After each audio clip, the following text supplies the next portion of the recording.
সম্মানিত ভিউয়ার্স, আসসালামু আলাইকুম ওয়া রাহমাতুল্লাহি ওয়া বারাকাতুহু। আশা করি আপনারা সকলেই ভালো আছেন। আমিও আপনাদের দোয়ায় আল্লাহ সুবহানাহু ওয়া তাআলার অশেষ মেহেরবানিতে আলহামদুলিল্লাহ সুস্থ আছি। বন্ধুরা, আপনারা দেখছেন মুমিনের তলোয়ার ইউটিউব চ্যানেল, সাথে আছি আমি মোহাম্মদ মোস্তফা কামাল। বন্ধুরা, আজ আমি আপনাদের সম্মুখে খুবই গুরুত্বপূর্ণ একটি ভিডিও নিয়ে উপস্থিত হয়েছি। বন্ধুরা, আজ আমি আপনাদেরকে বলবো বদনজরের 14টি লক্ষণ।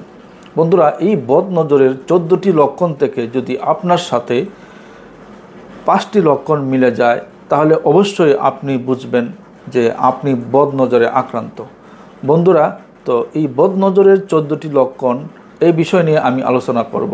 তো এটি বুঝতে হলে অবশ্যই আপনার ভিডিওটি শেষ পর্যন্ত মনোযোগ সহকারে দেখতে হবে। তো বন্ধুরা, মুমিনের তলোয়ার ইউটিউব চ্যানেল সাবস্ক্রাইব করে আমাদের সাথেই থাকুন। পরবর্তীতে নতুন ভিডিও আপনি সবার আগে পেয়ে যাবেন। এই বদনজরের 14টি লক্ষণ কি কি, চলুন আমরা জেনে নিই। তো বন্ধুরা, বদনজরের 14টি লক্ষণের মধ্যে সর্বপ্রথম যে লক্ষণটি আমি বলবো সেটি হলো শরীরে জ্বর থাকা। শরীরে জ্বর থাকা অবস্থায় আপনি কোনো ডাক্তারের কাছে যাওয়ার পর ডাক্তার যখন থার্মোমিটার দিয়ে আপনার জ্বর পরীক্ষা করে থার্মোমিটারে কোনো রকম জ্বর না আসা, মানে পরীক্ষায় কোনো জ্বর ধরা না পড়া, এটি একটি বদনজরের লক্ষণ। বন্ধুরা, দ্বিতীয় নম্বর বদনজরের লক্ষণ হলো কোনো কারণ ছাড়াই কান্না আসা। বন্ধুরা, তৃতীয় নম্বর লক্ষণ হলো প্রায় সময় কাজে কর্মে মন না বসা, ইবাদত বন্দেগী করতে ভালো না লাগা, লেখাপড়ায় অমনোযোগী হওয়া, মন না বসা। বন্ধুরা, এই লক্ষণটি বদনজরের খুবই ইম্পর্টেন্ট একটি লক্ষণ। বন্ধুরা, 4 নম্বর লক্ষণটি হলো প্রায়ই শরীর দুর্বল থাকা, ক্ষুধা মন্দা, বমি বমি ভাব থাকা। 5 নম্বর লক্ষণটি হলো চেহারা ধূসর হলদে হয়ে যাওয়া। 6 নম্বর লক্ষণ হলো বন্ধুরা মাঝে মধ্যে বুক ধড়ফড় করা, দম বন্ধ হয়ে অস্থিরতা আসা।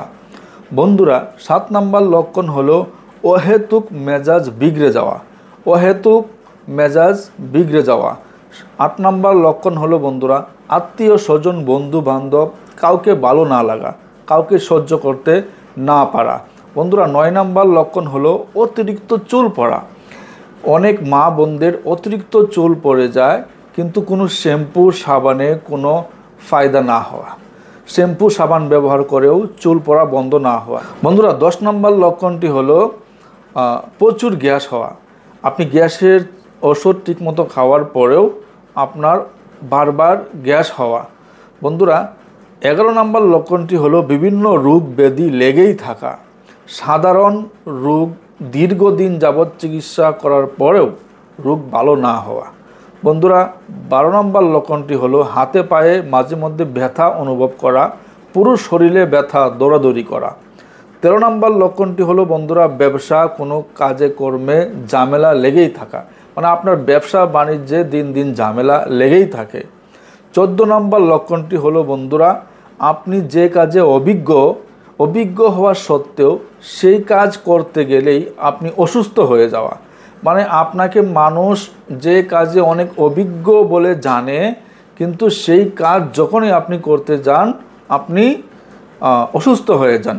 বন্ধুরা, এই ছিল বদনজরের 14টি লক্ষণ। তো বন্ধুরা, এই 14টি লক্ষণ যদি আপনার সাথে মিলে যায় অবশ্যই আপনি বদনজরে আক্রান্ত। বন্ধুরা, যদি আপনার সাথে এই 14টি লক্ষণ থেকে 3টি লক্ষণ আপনার সাথে মিলে যায় তাহলে আপনার কোনো চিকিৎসকের কাছে যাওয়ার কোনো প্রয়োজন নেই।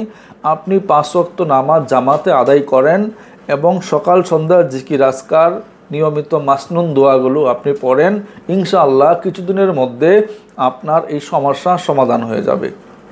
কিন্তু যদি আপনার সাথে 5টা 7টা 8টা 12টা এই লক্ষণ যদি আপনার সাথে মিলে যায় তাহলে বন্ধুরা এর চিকিৎসা আপনি একা একা করতে পারবেন না।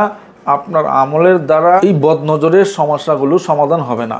আপনার একজন অভিজ্ঞ মুদাব্বিরের কাছে অবশ্যই যেতে হবে। তো বন্ধুরা, আজকের ভিডিওটি যদি আপনাদের ভালো লেগে থাকে অবশ্যই ভিডিওতে একটি লাইক এবং কমেন্টস করে জানিয়ে দিবেন বন্ধুরা। আর মুমিন মুসলমান ভাইদের জন্য ভিডিওটি শেয়ার করে দিবেন। আসসালামু আলাইকুম ওয়া রাহমাতুল্লাহি ওয়া বারাকাতুহু।